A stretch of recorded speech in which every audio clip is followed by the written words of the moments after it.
Manafort under surveillance. CNN has learned that investigators wiretapped former Trump campaign chairman Paul Manafort under secret court order, both before and after the 2016 election.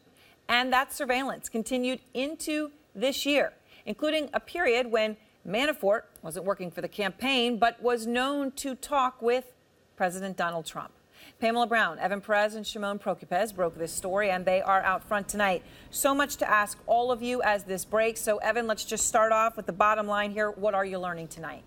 Well, Aaron, sources tell us that the FBI got permission from the Secretive Surveillance Court to monitor Paul Manafort, the former Trump campaign chairman, before and after the election. Now, this is an extraordinary step for the FBI to do surveillance on a high-ranking campaign official. And, of course, Manafort is now at the center of the Russia meddling investigation. We're told that there are intercepted communications that raise concerns about whether Manafort was encouraging the Russians to help with the campaign. Now, other sources told us that this intelligence was not conclusive enough. Now, Special Counsel Robert Mueller's team has been provided all of these communications, Aaron. So, Evan, when you say encouraging, Manafort encouraging Russians to help with the campaign, obviously the weight of everything is on that word encouraging. What do you mean by it?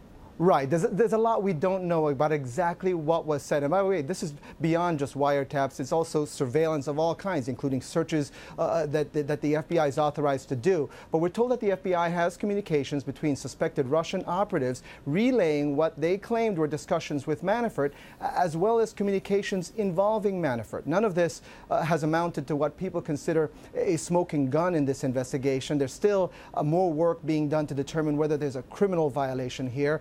We didn't get a comment from Paul Manafort's spokesman, but Manafort has previously denied that he ever knowingly communicated with Russian intelligence operatives during the election. He's also denied helping Russia undermine the U.S. interests, Aaron. So, Pamela, you're reporting here that Paul Manafort has been monitored not once, but twice.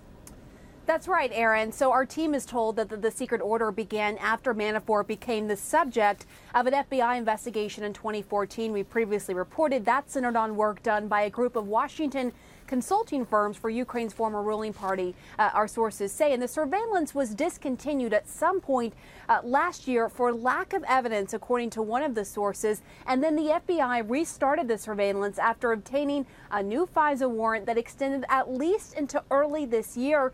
The sources say the second warrant was part of the FBI's efforts to investigate ties between Trump campaign associates and suspected Russian operatives. Now, it is unclear when that new warrant started.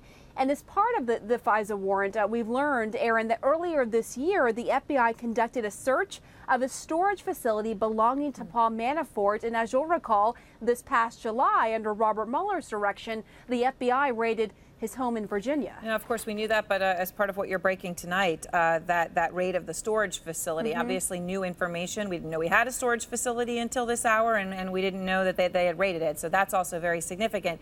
Shimon, do you know, though, whether President Trump spoke to Manafort while he was under surveillance? That, of course, could be crucial here as well. Yeah, exactly, Aaron, extremely crucial. But what we do know and what we've been told by sources is that the president and Manafort were still talking early this year, well after the campaign. And it is a time that we've learned the FBI was listening to Manafort's phone calls. So it is possible that those phone conversations were collected during that surveillance as they were listening to them. So that we don't have a specific answer for, but it is possible, Aaron. All right, which is a crucial point. And of course, the president had said vocally again and again that he was wiretapped and that he meant that to mean not just phones, but all kinds of surveillance. Was he right? Well, not exactly. So we do know that, and the Justice Department has spoken out about this, and they have denied that the president's own lines were wiretapped. But as we said, it is possible that he was picked up on Manafort surveillance. We should know that Manafort does have a residence in Trump Tower, but it is not clear if the FBI did surveillance on Manafort at Trump Tower. Aaron. So Pam, what does this mean, all of this, for the Mueller investigation? As you and Evan point out, he now is in possession of whatever came from this wiretap.